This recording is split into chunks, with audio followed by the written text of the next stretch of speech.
ত্রিপুরা তপশিলি জাতি সমন্বয় সমিতির উদ্যোগে অদ্বৈত মল্ল বর্মনের 110তম জন্মবার্ষিকী উদযাপন করা হয়েছে সংগঠনের কেন্দ্রীয় কার্যালয় আম্বেদকর ভবন মেলার মাঠ। উপস্থিত ছিলেন প্রাক্তন মন্ত্রী তথা ত্রিপুরা তপশিলি জাতি সমন্বয় সমিতির রাজ্য সভাপতি রতন ভৌমিক এবং প্রাক্তন বিধায়ক তথা ত্রিপুরা তপশিলি জাতি সমন্বয় সমিতির রাজ্যের সম্পাদক সুধন দাস সহ অন্যান্যরা।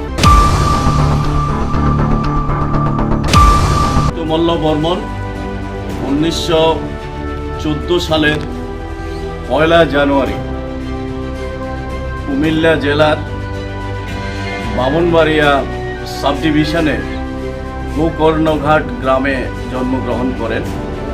মৎস্যজীবী পরিবারে অত্যন্ত দারিদ্রতার সঙ্গে জীবনযাপন করেন এবং অত্যন্ত মেধাবী ছাত্র ছিলেন। উনি দারিদ্রতার জন্যে পড়াশোনা করতে পারেননি। ম্যাট্রিক পাস করেন প্রথম বিভাগে, কিন্তু কলেজ জীবন শেষ করতে পারেননি দারিদ্রতার জন্যে। নানা কাজ করার জন্যে কাজ খুঁজতে হয়েছে, কিন্তু ছাত্র জীবন থাকতেই লেখালেখি, কবিতা, গল্প, অন্যান্য লেখালেখির সঙ্গে যুক্ত ছিলেন।